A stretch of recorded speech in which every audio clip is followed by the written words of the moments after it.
Una vez hemos expuesto de esa manera más sintética y rigurosa lo que son los axiomas trascendentales del Morfé, podemos ir un poquito más despacito a exponer, a elucidar qué es eso del espacio y el tiempo. Así que en este primer vídeo vamos a exponer el espacio, vamos a plantear el espacio como esa condición de posibilidad para una serie de cogniciones que entendemos que aceptamos y también para que se vea que, bueno, al final el axioma que presentamos en el vídeo de los axiomas trascendentales del Morfé no lo puedo demostrar, no hay una demostración de que el espacio sea esa forma de la intuición sensible, es algo que tenemos que presuponer, es un axioma, es un juicio sintético que es inmediatamente verdadero. Tampoco creo que piensen, como digo, que es falso, porque es evidente, solo tienen que acceder a esa intuición sensible un momento para darse cuenta inmediatamente de que es así, pero es posible que a muchos sí que les parezca extraño y confuso, tal y como lo hemos planteado. Entonces conviene elucidarlo un poquito. En concreto vamos a hacer una exposición del espacio. Una exposición no es más que una presentación de una representación como condición necesaria a priori para otras cogniciones dadas. Es posible que una vez uno ve ese espacio, una vez se da cuenta de que bueno, el espacio parece que sí que está en concreto esa intuición externa, esa intuición con una referencia extrínseca al sujeto empírico, a nosotros, se entiende que vale, está ahí, pero de ahí a decir que es una intuición pura, que es una condición trascendental y demás, parece que ahí ya hay más complicaciones, parece todo muy abstracto.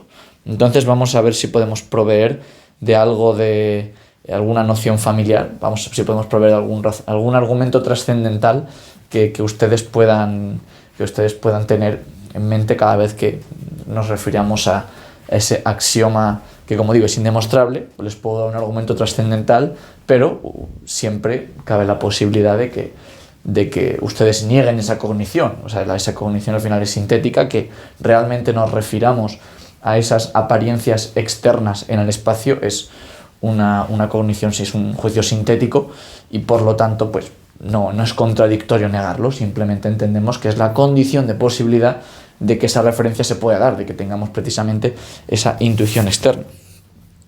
En primer lugar, pues bueno, el espacio es la forma de toda intuición externa o del sentido externo. Esto ya lo vimos en el vídeo anterior, estamos intentando recalcarlo.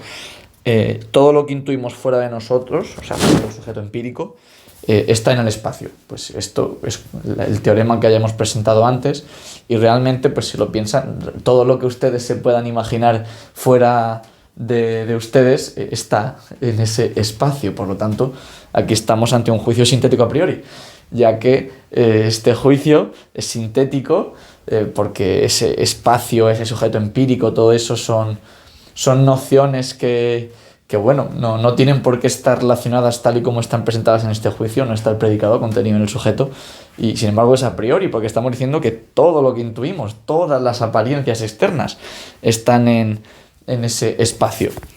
De hecho, aquí he puesto un pequeño dibujito, y es una caja, un cubo con líneas discontinuas que representa ese espacio, que evidentemente no puedo realmente representarles como que hay espacio y no hay espacio. El espacio simplemente está ahí, y ustedes lo tienen que imaginárselo abstractamente como esas líneas discontinuas. Pero sí que puedo poner con colores para que destaque esa sensación. He puesto aquí con colores azules y rojos esas sensaciones. Pues bueno, esas sensaciones pueden estar de muchas maneras ahí puestas, pero siempre tienen que estar puestas en el espacio. Por lo tanto, la intuición empírica en este caso siempre tiene que presuponer ese espacio del que estamos hablando. Y si ponemos cosas, pues aquí he puesto una taza y un avión, pues esas cosas externas a nosotros también tienen que estar siempre en el espacio. El espacio está presente en toda intuición externa. Como decimos, juicio universal, por lo tanto, tiene que ser a priori. Vamos a ver qué más. Puedo imaginarme un espacio sin apariencias, o sea, me puedo imaginar que en este espacio no hay nada, no hay ninguna cosa. Lo que no me puedo imaginar son apariencias externas que que no esté en el espacio. O sea, esa apariencia de que está ahí fuera, ese avión, yo no me lo puedo imaginar si no es en el espacio. Lo que puedo es plantearlo como una concepción, pero eso es la concepción. Aquí estamos hablando de la intuición de ese avión, o sea, de la referencia inmediata a ese avión. No podemos plantearlo sin ese espacio que tiene que estar ahí como condición sine qua non. Aquí hay una pequeña reflexión que Kant introduce en la estética trascendental y que me parece interesante, aunque a algunos le puede parecer un poco gratuita y bastante confusa, pero yo creo que es interesante introducirla, así que la voy a discutir. Cuando hablamos de que el espacio es una intuición pura o es una forma pura de la intuición sensible y no es simplemente una concepción, como más adelante veremos que va a ser la causalidad, por ejemplo, o la realidad, todo eso van a ser concepciones, no van a ser intuiciones, pero cuando hablemos de espacio sí que hablaremos de intuición y uno podría plantearse, bueno, todas son abstractas, ¿por qué sí que el espacio es una intuición y la misma causalidad pues no es una intuición y es una concepción? Y una manera de verlo es la siguiente: cuando tenemos una concepción género, recordemos que esas concepciones son las representaciones intelectuales mediante reglas. Cuando tenemos una concepción género, decimos que bajo ella hay otras concepciones. Por ejemplo, la concepción de animal tiene bajo ella la concepción de invertebrado y vertebrado. La concepción de vertebrado tiene bajo ella la de ave, reptil y mamífero. Y la concepción de mamífero tiene bajo ella la de placentario y marsupial. Y así es como, digamos, se genera esa jerarquía de género-especie. En este caso es taxonómica de la biología, pero en términos genéricos sabemos que las concepciones funcionan de esta manera. Decimos que una concepción está bajo otra, que la concepción de mamífero está bajo la concepción de animal. Pero cuando nos referimos al espacio y decimos que hay partes del espacio, no decimos que están bajo él, sino que están dentro de él, están en él. Tenemos aquí un espacio, luego tenemos trocitos del espacio, ¿no? Que no es que simplemente estén bajo la concepción de espacio, estos trocitos del espacio no están debajo, como lo está mamífero de animal. Se entiende que aquí, en la izquierda, esto es una taxonomía de concepciones, y a la derecha es realmente esa intuición que no funciona de la misma manera, no tiene esa jerarquía tal y como se plantea a la izquierda, y por lo tanto el espacio, además de una concepción, es originalmente una intuición, en concreto una intuición pura, como veremos más adelante. Como acabo de decir, el espacio no es solo un morfé, forma pura de la intuición sensible, sino que además como representación original, o sea, si lo entendemos como una representación, la del espacio, es una intuición pura. Y esto, ¿qué significa esto de ver al espacio como una intuición pura? ¿Por qué no lo dejamos simplemente en que es la forma de toda intuición empírica y ya está? Toda intuición empírica externa, ¿se entiende? Pues es por lo siguiente. Existe una serie de juicios sintéticos a priori de este espacio, que en algunas circunstancias podemos referirnos a topos en lugar de espacio para especificar qué es esa forma pura de la intuición sensible, que además fundamentan una ciencia a priori, una ciencia racional, que en algunos contextos se puede llamar geometría, topología, ciencia del espacio, ciencia del top. Pon aquí tiempo, aquí debería poner espacio. Ciencia del espacio, ciencia del topos, como lo quieran llamar. El nombre es lo menos importante. Lo realmente importante aquí es que hay una serie de juicios sintéticos a priori, juicios que son que transmiten información, son sintéticos, que son a priori, que no tienen ninguna... No dependen de una experiencia concreta para saber que son ciertos. Y ahora veremos qué son estos juicios sintéticos a priori. Y bueno, tal y como hemos planteado hasta ahora toda esta explicación, estos juicios sintéticos a priori son importantes aquí porque cuando nos refiramos a ellos va ahora a estar mucho más claro por qué estos juicios pueden ser a priori, ya que van a referir a ese espacio. Y claro, si hacemos un juicio sintético a priori sobre el espacio, entendemos que las apariencias que tienen que estar sujetas, que viven en esas apariencias externas, que viven en ese espacio, también lo van a tener que cumplir, porque cada vez que yo me refiera a una apariencia externa y me refiera a ese juicio sintético sobre el espacio, cuando me refiero a esa apariencia va a tener que cumplir esas condiciones que he expuesto en ese juicio sobre el espacio. Y le van a resultar muy familiares los juicios que aquí aparecen. Por ejemplo, por dos puntos pasa una única línea recta. Tenemos dos puntos aquí y trazamos una línea recta y nos damos cuenta de que no hay más. Pues eso, queridos espectadores, es un juicio sintético a priori que es en este caso además un axioma de este espacio, un juicio sintético a priori que no se deduce de la concepción de espacio, ni de la concepción de punto, ni de la concepción de recta, pero que ustedes van a darse cuenta de que es verdadero. ¿Y por qué podemos decir que es un juicio sintético a priori? Porque cualquier apariencia que ustedes muestren en ese espacio, cualquier apariencia externa, se entiende, va a tener que cumplir esta ley. Es un juicio sintético a priori sobre el espacio, sobre la condición de posibilidad de toda referencia inmediata a una apariencia externa. Otro ejemplo, por un punto externo a una recta dada, se puede trazar una única recta paralela, el famoso postulado de las paralelas de Euclides. Pues bueno, esto también es un juicio sintético a priori sobre ese espacio. Es un juicio sintético a priori sobre esa forma de la intuición externa y por lo tanto, pues sí, es verdadero porque se cumple para toda apariencia. Es un hecho que acuerda la representación de este juicio con la cosa. En este caso, las cosas son las apariencias externas que deben cumplir este juicio sintético a priori. Otro ejemplo, un poquito más elaborado, pero para que vean hasta dónde puede llegar esta ciencia del espacio, es que la proporción del perímetro de una circunferencia y su diámetro es un número irracional. Que bueno, esto aquí pues, parece un poco gratuito, cómo hemos pasado de algo tan sencillo como dos puntos y una recta a esto del número irracional. Pues evidentemente se encuentra mucho más arriba en el edificio del conocimiento, pero me parece interesante plantearlo aquí para que vean lo lejos que llega esta forma espacial a la hora de proporcionarnos de juicios sintéticos a priori. Y bueno, después de haber hecho esta exposición de juicios sintéticos a priori, uno se pregunta ¿cómo es posible que la forma de una intuición nos provea o nos permita hablar de estos juicios sintéticos a priori?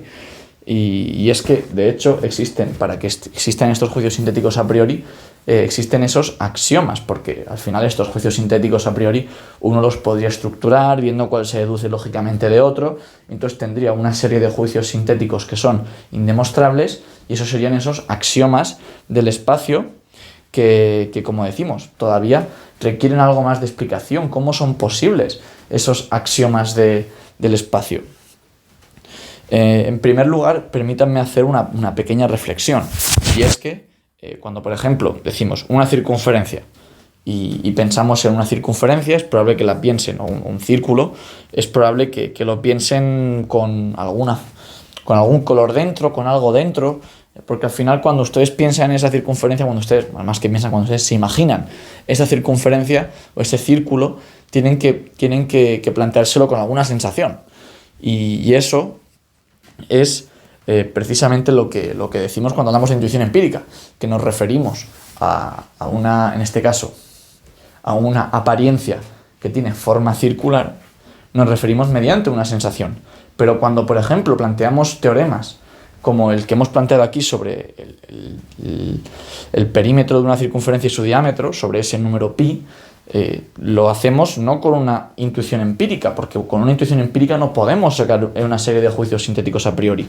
Se entiende que tiene que haber una intuición pura, que tiene que haber alguna manera por la cual podamos emplear alguna estructura trascendental, alguna estructura a priori de nuestro sujeto trascendental para poder emitir juicios sobre esa circunferencia pura, ese círculo puro, que no es el círculo concreto que tiene un color, o que, si lo vemos con triángulos, un triángulo que tiene un color, o que no es exactamente un triángulo porque las rectas no son realmente rectas. Eso es una intuición empírica, pero todos estos juicios de la geometría, de la topología, como lo queramos llamar, son juicios puros, son juicios con concepciones puras. Por lo tanto, ¿cómo es posible que podamos hablar de estas concepciones puras? Pues una pequeña pista es que ese espacio es una concepción pura. Al ser la forma, no tiene por qué presuponer sensación. Por lo tanto, esa circunferencia pura se puede plantear en esa representación pura del espacio, en ese espacio puro, que no presupone sensación. Otro ejemplo es una línea recta. Cuando decimos que por dos puntos pasa una única línea recta y hago el dibujo, pues la recta que yo hago no es una recta de verdad, porque pues, yo la hago muy mal, además tengo un pulso muy bestia y no me sale recta. Y además la recta que dibujo aquí con la pizarrita tiene un grosor, no es realmente esa recta pura, esa recta perfecta que uno se puede imaginar en un teorema matemático. Y es que, de igual manera que con la circunferencia con el círculo, la recta pura, la concepción pura de la recta, no vive en una intuición empírica concreta, porque mediante esa intuición empírica no podemos tener esta serie de juicios sintéticos a priori. Lo que tenemos que plantear es que esa recta, cuando nos referimos a ella por medio de una intuición pura, por medio de esa intuición pura del espacio. Es lo que nos permite que podamos hablar de rectas, triángulos, círculos, hexágonos y de toda una serie de concepciones o de figuras geométricas que realmente serían imposibles si no fuese por esta forma espacial pura que nos permite referirnos a ella sin necesidad de apelar a una sensación concreta, que al final el grosor o que yo no hago una recta porque me sale torcida o que las circunferencias que yo haga no sea realmente la que el número pi nos dice que tiene que ser, no tengan esa proporción del número pi, pues no es relevante, porque es un dibujo, es una intuición empírica, es esa intuición pura lo que nos va a permitir hablar de esta ciencia que se puede decir que formaría parte de esas matemáticas. Por lo tanto, los axiomas del espacio presuponen que tenemos que hablar del espacio no solo como un morfe puro de una intuición sensible, sino como una intuición pura, como una representación independiente, que es en sí una intuición, ¿no? Y lo que nos lleva a hablar de forma pura de la intuición cuando nos referimos al espacio, ya que podemos tratarlo como una representación al margen de la sensación que de hecho se nos da en una intuición. Pues cuando decimos forma pura, lo único que estamos recalcando es que ese espacio no presupone ninguna sensación, a pesar de estar, por ejemplo, en una intuición empírica. Esa intuición empírica va a tener esa parte empírica, esa sensación, y la parte pura, que va a ser esa forma pura, que entendemos es simplemente la abstracción en la intuición empírica de la representación pura del espacio. Bueno, no quiero tampoco ser demasiado pedante con esto. Imagino que con esta explicación al menos puede resultar más familiar esto del espacio como una intuición pura y como esa forma pura de la intuición sensible que tenemos que presuponer en toda referencia a las apariencias externas. Y bueno, pues en el siguiente vídeo hablaremos de la exposición del tiempo. Un saludo.